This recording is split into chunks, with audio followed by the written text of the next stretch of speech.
Has Elon Musk sunk Twitter by buying it? And what should Medibank do about its cyber-ransom threat?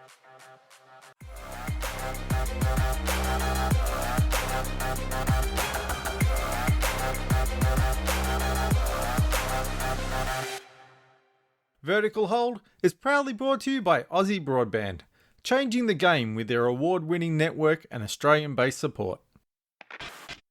Hey there, welcome back to Vertical Hold Behind the Tech News, the tech podcast where we catch up with Australia's leading tech journalists to dive into the big stories of the week. I'm Adam Turner and I'm joined as always by Alex Kidman. Now Alex, this week Sony revealed its pricing for its long-awaited second-generation VR headset, the unsurprisingly named PSVR 2. This sucker is $879.95, which is more than the PS5. Has Sony lost the plot here? Look, I wish I had a funny answer to this, but I don't.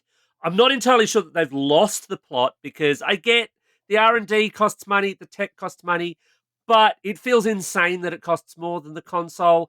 And honestly, they're kind of chasing this 10 plus year VR dream that consumers are going to jump into VR with enthusiasm.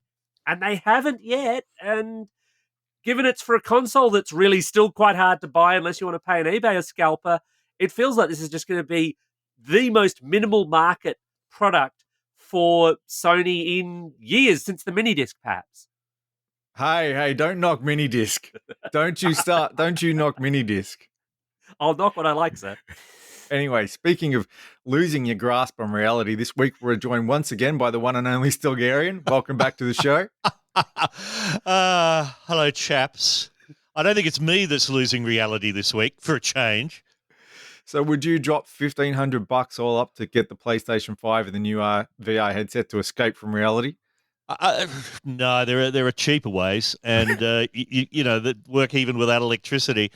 I think the problem is, I mean, all right, I'm not particularly a gamer, so I don't have the platform to begin with. I'm assuming this is all part of the wonderful thrust towards the metaverse. Bum, bum, bum. I know we need a theme song for it. And again, that is about as appealing as chlamydia. So, you know, no, I don't want this. I saw someone saying that Meta and Mr. Zuckerberg are saying that the thing that they're going for here is you do business in the metaverse. You actually that's your workplace is in the metaverse. Why? What possible benefit could it have? Where else am I going to trade my NFTs? Oh, okay. Yeah. Well, that makes perfect sense then. Yeah, well, that's all right then. So Still's joining us because right now, anywhere, even the metaverse feels safer for a discussion than Twitter. Because Elon's finally closed the deal that's given him complete lordship over the social media platform. But still, it hasn't exactly been smooth sailing so far, has it? It hasn't. I mean, if nothing else, Moody's has downgraded the credit rating to I think a B plus now. And given that the credit rating started AAA, he's not even got any A's. He hasn't even got an A minus. He's got a B plus. Look, it's happened. People are unhappy. People are threatening to leave Twitter, but it's mostly about being on Twitter to say you're leaving Twitter than actually leaving Twitter. The kind of community-based decentralized social network Mastodon, which is, you know, used by about 5 Linux developers and some furries, is getting tens of thousands of new people a day. But that's, you know, nothing compared to the millions and millions, tens of millions, hundreds of millions of Twitter users. And Musk and his little team of comrades, his bro boys in his emergency boardroom thing, because it is bro boys. There's no women in that room. You've got venture capital people like Jason Calacanis. No, I better not say what I think of Jason Calacanis. He's got some people he knows from his days when he was one of the Mr. PayPals and so on. And they're clearly making it up as they go along.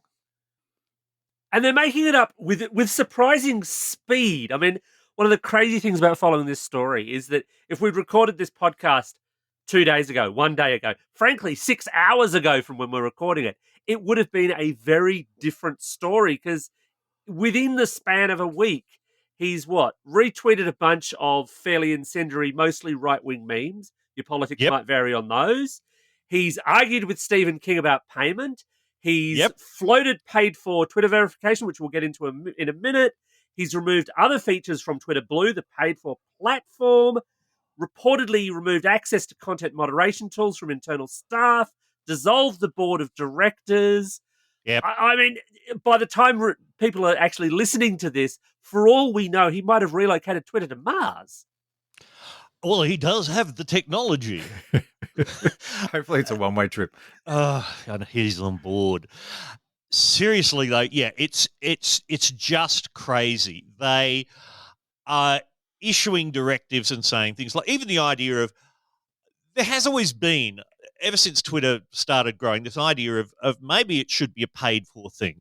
And a decision was made within the first few years of, no, this won't be just a platform on which third parties can build apps and so on. We will be a platform, a media thing, and attracting the big people with tens of millions of followers was a core part of the game, and we'd run ads.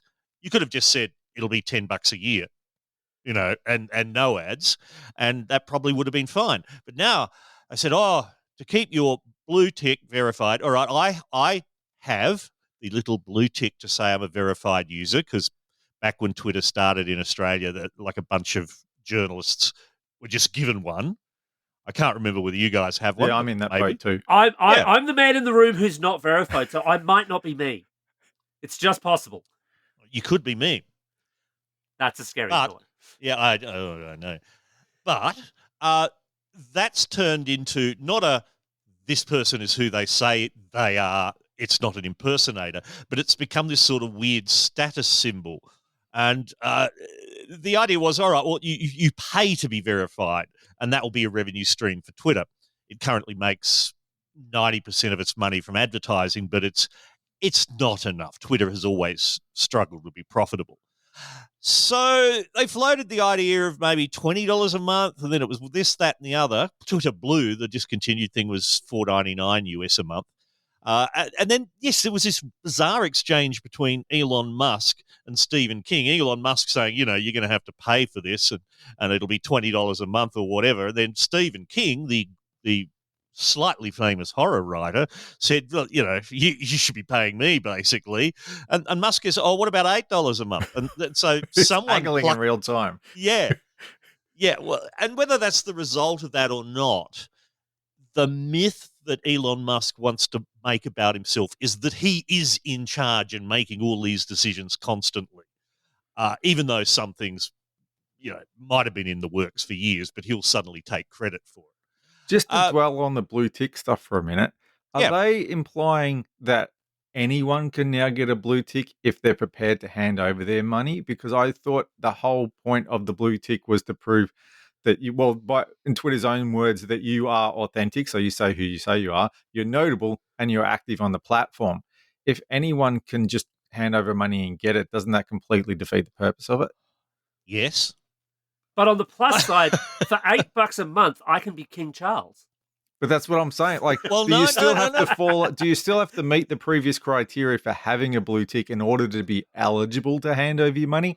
Or can anybody hand over their money? Or we don't know because he's making it up as he goes? The latter, yeah.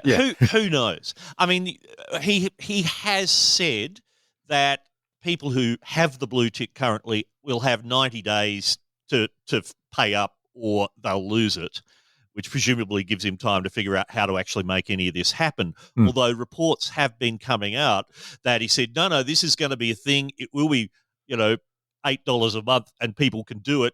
And his developers have 7 days to implement this or they get sacked. So obviously it's going to be quality software. Oh, yeah. Just like the physical build quality on a Tesla, possibly even better. It feels like a weird move as well, because, I mean, the figures are a little rubbery, but the estimate is there's something like 400,000 verified accounts. It's not a huge proportion of the existing Twitter audience, which would equate out to about $3 million, give or take. Which, I mean, $3 million to you or me, yeah, that's a lot of money. Yep. $3 million when you just spent $40 billion plus on the service. It's a rounding error. Yeah. Look, that $44 billion in US dollars, that's around nearly 70 billion in Australian dollars. Mm. It's the most astounding thing. 15 billion in the US of that comes via Prince Walid bin Talal, the Saudi tech investor, who has been quite canny over the years, but also the Kingdom of Saudi Arabia kind of tech investment fund.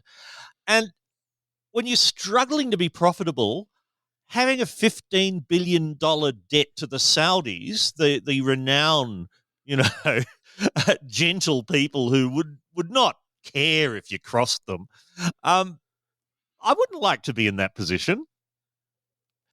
Though it's fair to say this isn't just about the verification. For your $8 a month or an equivalent, an appropriate amount in other countries, so presumably cheaper in less well-off countries and so on, although we've not seen any of that. I mean, all this is just tweets from Elon Musk.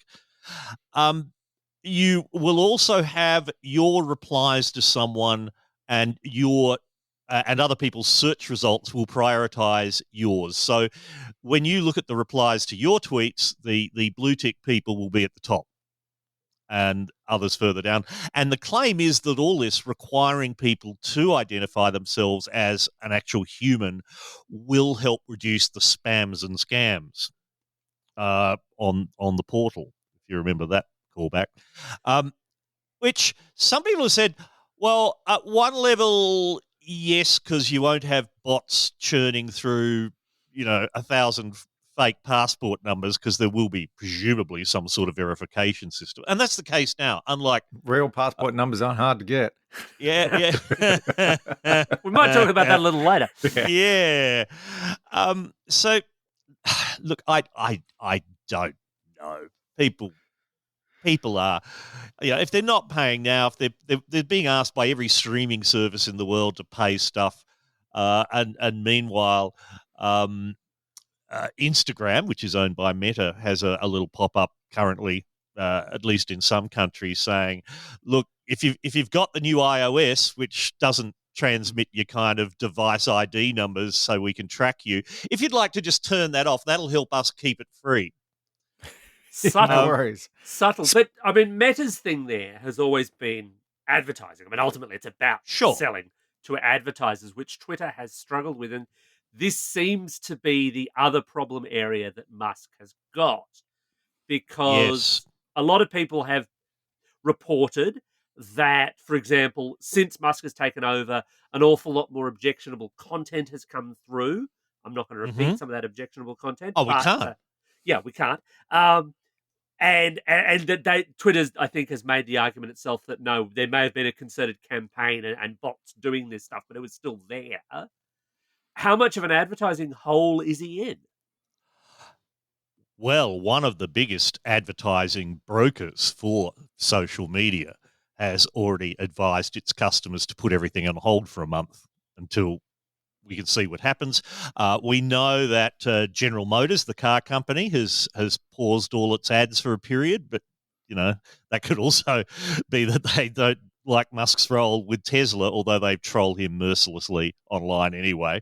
When Musk boasts, "Oh, we've produced our 20,000th model, whatever," and they just that's nice, Elon. We shipped 1 million this month, so nice of you to join us in the auto industry. It's going to be tricky because advertisers do not like being there with, well, let's call them what they are, the neo-Nazis and the racists.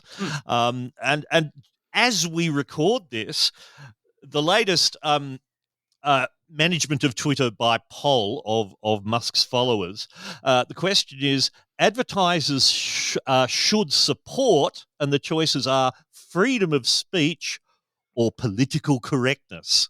And currently it's running 80% want freedom of speech, 20% want political correctness. But that's not the binary choice anyway. And of course, they're 1.5 million of muffs.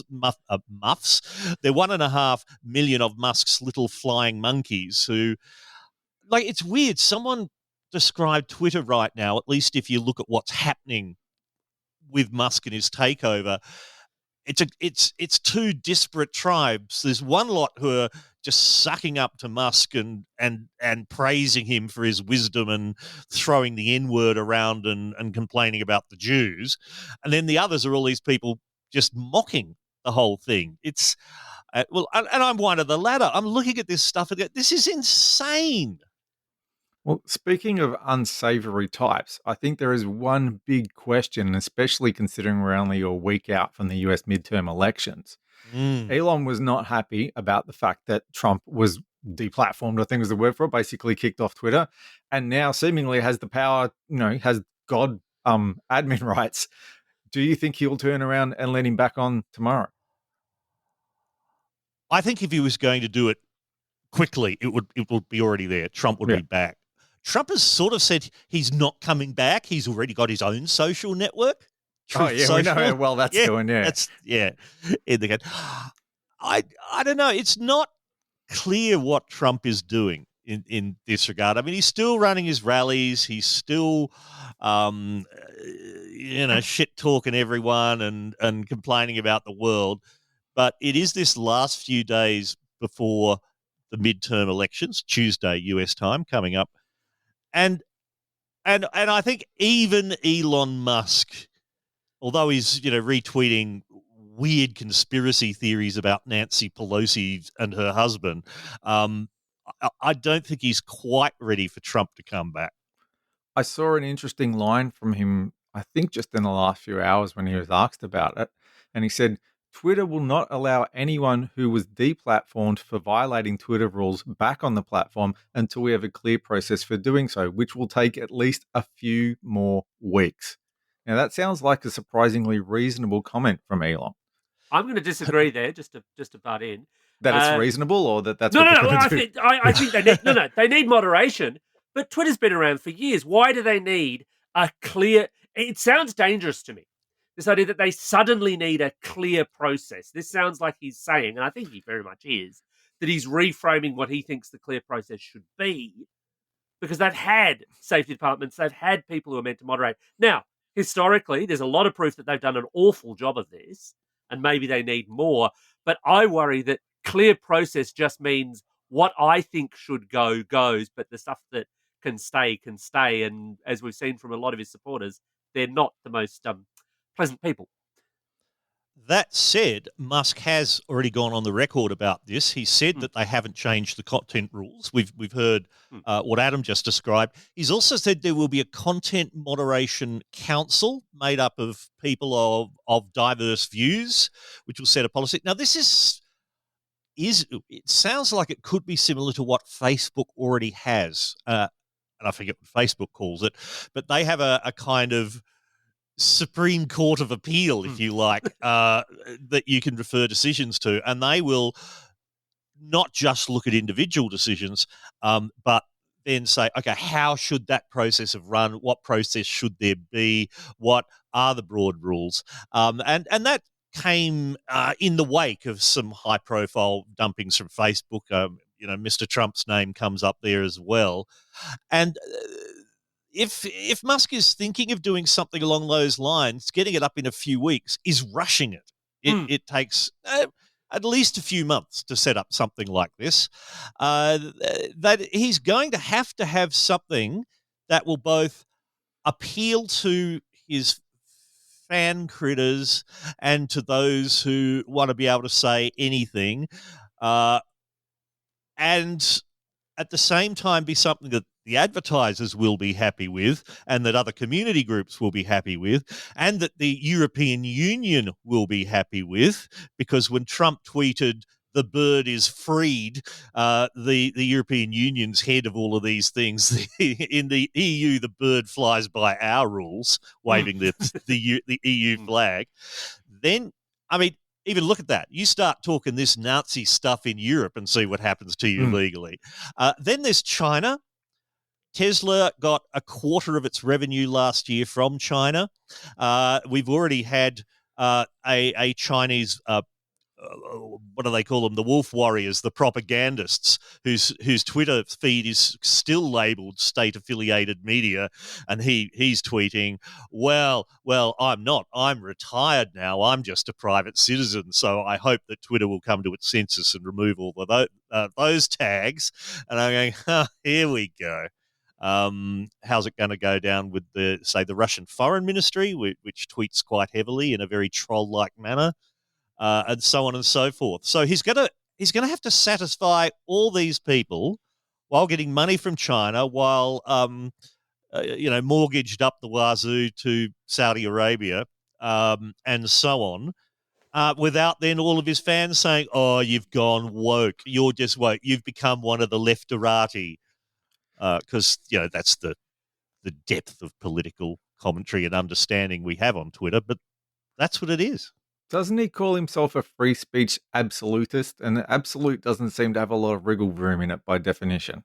Yeah, he does, but then he needs to look at the laws of the countries that he's operating in, particularly at a time when, we've seen in Australia trying to, make sure that we don't have Google search results influencing news and taking over. It is a thing around the world that at least, the Western nations, are the democracies, are paying more attention to this stuff. So, there has always been a difference between what Elon Musk says and what you might call objective reality. So, with that in mind, if he was a Victorian technocrat, he'd be building follies in his garden. Is this his $44 billion folly, or do you think he has an actual plan? He's doing it for humanity, Alex. I for one am convinced. Yeah.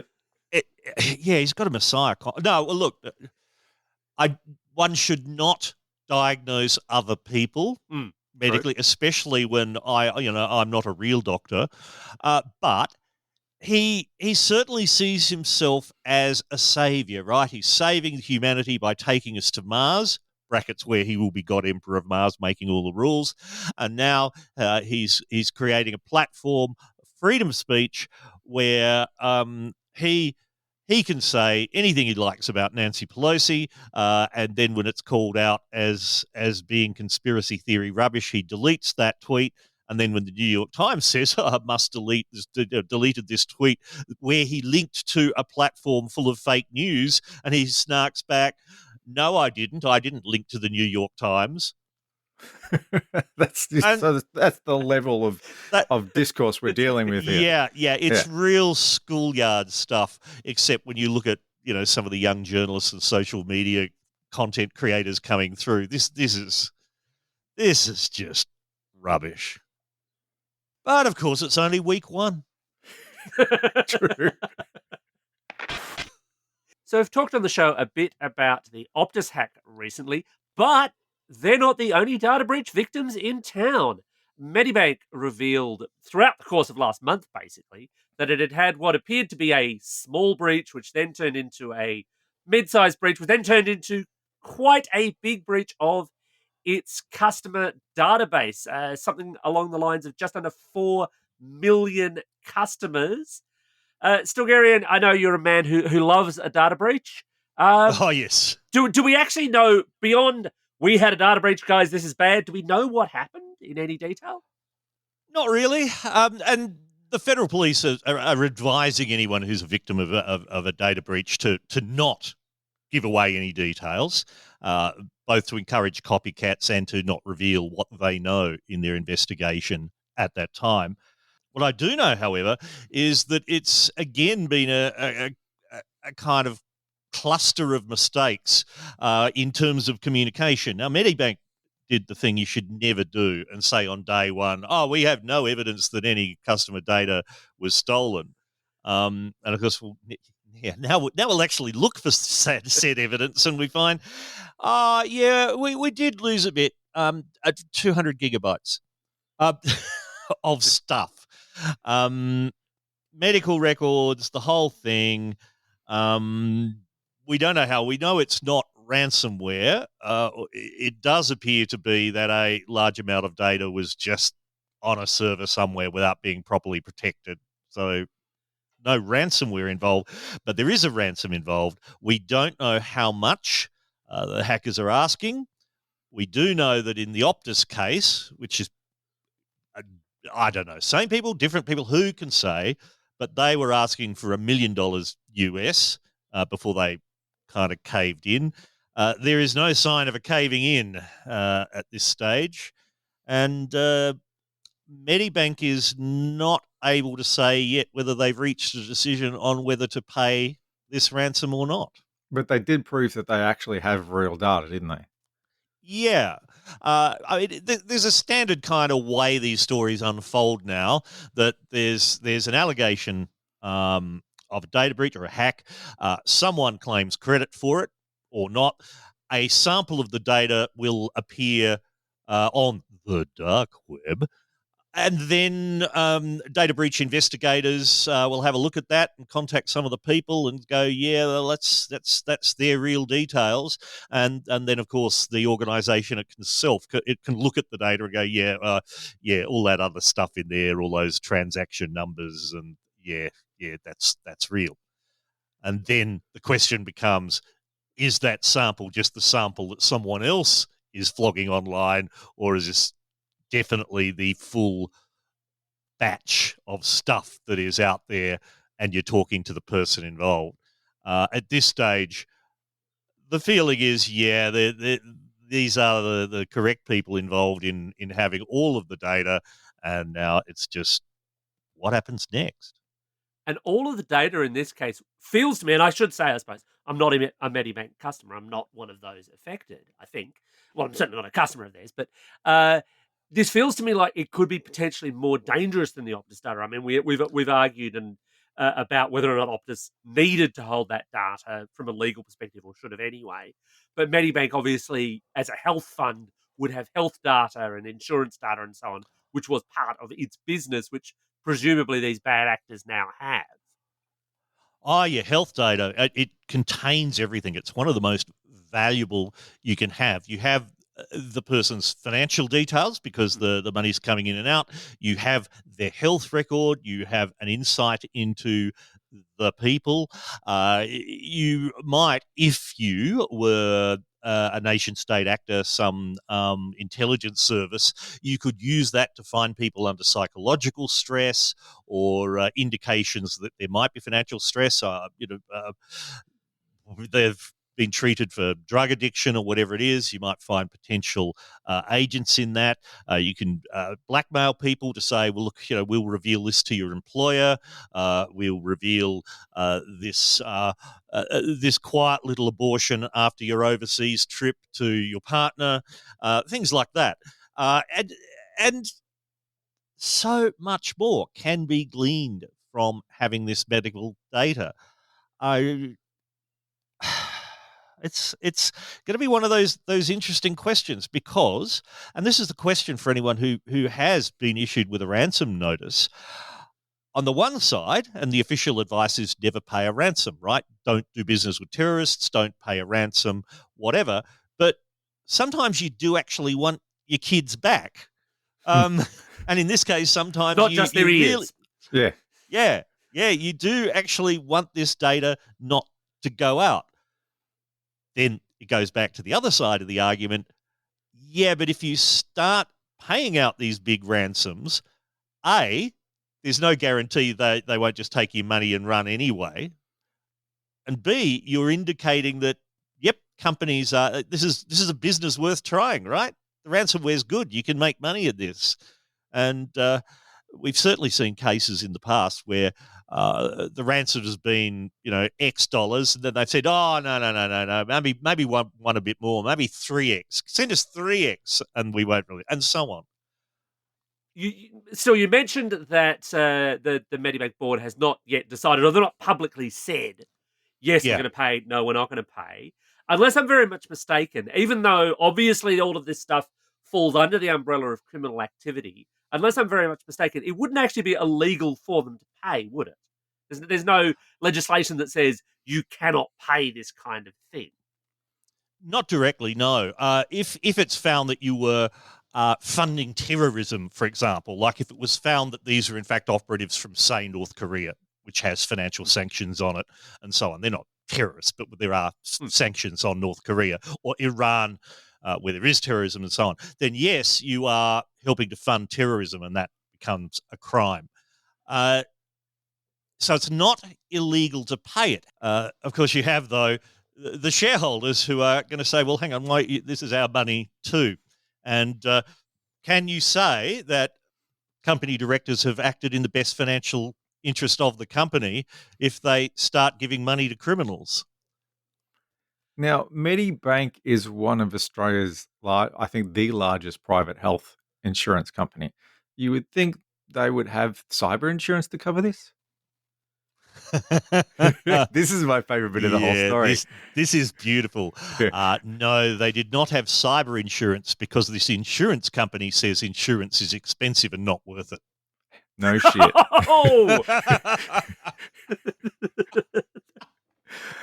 That's got to go on. So their the health of their company is not worth insuring. Yeah. This is a vote of confidence, surely. It's just lovely. It is so sweet. And they'll just have to go public. It's these little moments of Schadenfreude that make life worth living. My friend Father Carl says it's a sin, but Schadenfreude is a very human sin. Well, speaking of sins, we've mentioned Optus, we've mentioned Medibank. I think there've been like 2 or 3 slightly smaller scale ones from merchants locally as well. Why are we having so many breaches at the moment? Is it just that the reporting is better, or is it a scaling up of this kind of activity? Hard to say. There are waves of this through the year, and some of it is after the summer season in the Northern Hemisphere of hacker conferences. So there always has been a series of new hacks and such in September, October, November. It could just be that new groups have decided, yep, we're running some campaigns at the moment. It could just be that we're very good as humans at trying to see patterns in clouds. You know, it's like shark attacks, right? There's a shark attack, and then 3 weeks later, there's another shark attack, and now we have a spate of shark attacks. When in fact, no, it's just random clustering.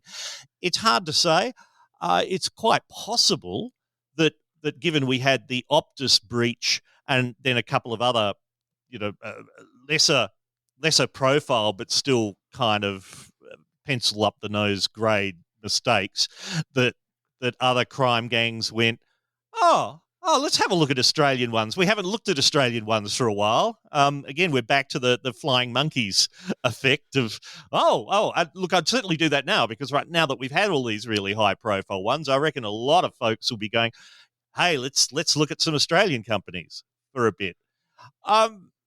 No, there's big ones overseas, but of course we don't hear about them, not in Australia, not in a direct sense. You know, we might abstractly think, this big medical group in the US got hacked, but why would we care?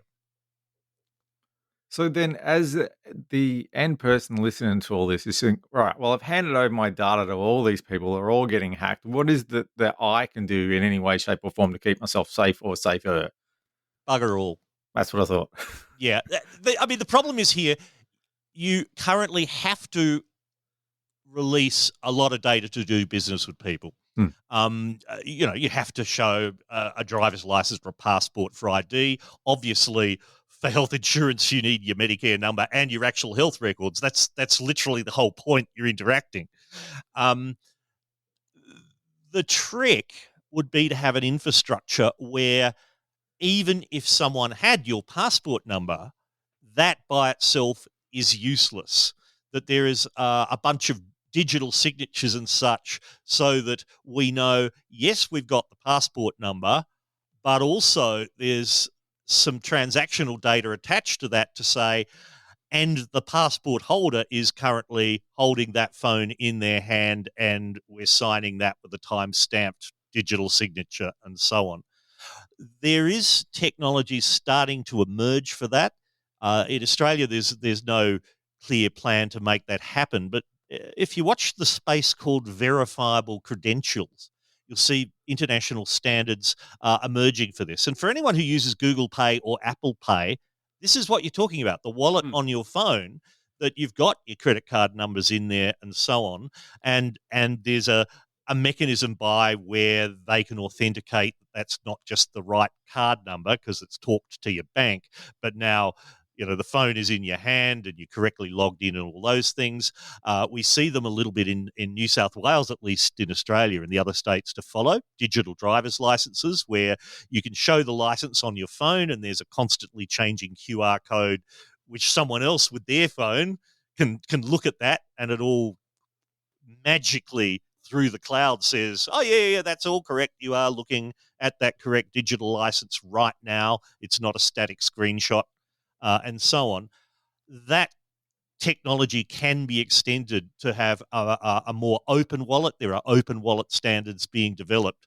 And down the track, that will be the sort of thing we have. How important is that level of obfuscation as well? Because, I mean, you mentioned Apple Pay, and one of the things they talk about with that is that it's not just, right, I've presented my phone and proved that I'm me, but also, to my understanding, when I do that, they're generating a one-time use credit card code number, call it what you will, which only that transaction can use. Therefore, if somebody hacks, my supermarket or whatever, they're not actually getting my details as well. That sort of thing is part of this technology too, yeah. That if you were showing your virtual ID at a nightclub to get in, all the nightclub needs to know is that you're 18 years or over, or 21 if you're in America and so on. They don't need to know your home address. They don't need to know your date of birth. It's just a yes or no, are you over 18 or not? And that's the verifiable credentials do that. You decide which piece of data about you is currently being exposed, and to stop you having to think about it, the system will do that. Like the licensed venue will just ask, is this person over 18? And the system will say yes or no, and that's all it will reveal. In the same way that your Apple Wallet and Apple Pay doesn't identify you to the store where you're buying. It just says, yes, here is a transaction, and this is legit. Here's your $100 for the products you've just bought, and you don't know. You don't even know the credit card number, which is what your standard online system is. You don't even know who the person is. The problem with that would seem to be that it needs the infrastructure of like the government needs to introduce it everywhere else. You're going to get all these little piecemeal things that don't talk to each other, and there's still going to be all these laggards who don't introduce it, and they're the ones that are going to get hacked. Oh, yeah. And the same thing happened where people say, why don't banks get hacked anymore? Why aren't there bank robbers with sawn-off shotguns going into your local Commonwealth Bank branch and going away with 50 grand? It's because the banks put in all of those automatic screens and bulletproof glass. And if you try that, you're just going to be standing there in a little glass cage until the cops arrive. So no one bothers hitting the banks anymore. They hit the next run down in at least the cybercrime world. Things like payroll processing companies, superannuation processing companies, and so on. Now, as they tighten up, sure, it'll all get pushed down. Same with car. You won't ever stop someone who wants to steal your car specifically. But since no one, unless you're driving a Ferrari or something, no one wants your specific car. They just want a car. And if yours is a little bit harder to get into, well, I'll take the next one. I've seen Adam's car. Nobody wants to steal that. There we are. There's security right there. Don't have anything worth stealing. Or an air freshener. I feel like at this stage, though, as someone who's 4 months into trying to get a passport out of the Australian government, it might be easier to go on the dark web and say, hey, guys, you've got all my details already. Can I have a passport, please? Might be the easiest way to go. Obviously, I couldn't recommend that, of course, but yeah, do that. While you're doing that, of course, on a false passport, that opens up many more recreational and business opportunities in your international travel. Well, that just about wraps up this week's episode of Vertical Hold. Thanks to Stilgarian for making the time to join us. Oh, a very great pleasure. And Stilgarian, you've been on the show before, but not for a while. It's time, once again, for us to draw out the patented vertical hold 3 questions of doom. I will ask all 3 questions. You may answer them in any order you like. Where can people find your work online? Where can they find you on social media? And our contentious question du jour, what's the worst job you've ever had? Ooh, well, in terms of finding me first, Stilgarian is a unique identifier globally, so that's pretty easy. Take your best guess at how to spell it and put it into the Google, and it works. Or I'm currently between mastheads for some of my tech stuff and doing a bit of consulting. Oddly enough, related to that verified credentials stuff. So some things will be appearing fairly soon about that. Or look for my incredibly serious podcast, The 9 p.m. Edict, on all Excellent your listening. podcast apps. Oh, thank you. Now, the worst job. This goes back to the very end of the 20th century, where I happened to be, again, between gigs, and I got a quick little job just for 3 weeks doing some data entry, and it was from a company that ran bowling alleys. And they had, of course, a lot of members and regular team things and all of that.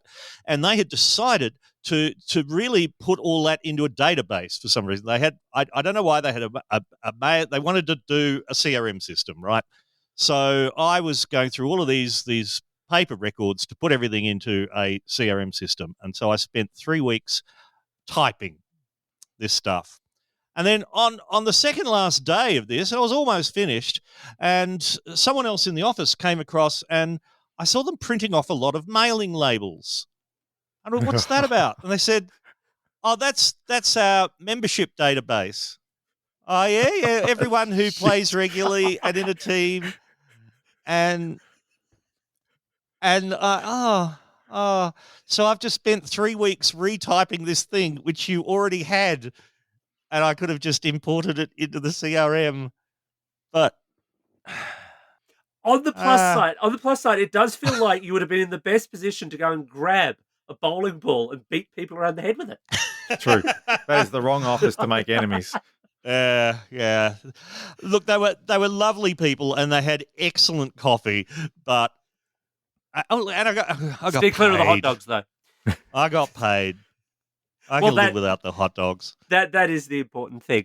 And as always, if you want to catch us here at Vertical Hold, you can do so online for as long as it's still up at Twitter at Vertical Hold AU, via the Vertical Hold Facebook page, or at verticalhold.com.au. And just a reminder for regular listeners, we're thrilled to have Aussie Broadband as our sponsor this year, and they've given us a special promo code which gives new customers a $10 per month discount for 6 months when signing up online for an unlimited plan between NBN 50 and NBN 100. The promo code is vertical, so hopefully that'll come in handy for Australian listeners shopping around for a great broadband service. And thanks everybody for dropping by once again and helping us spread the good word in 2022.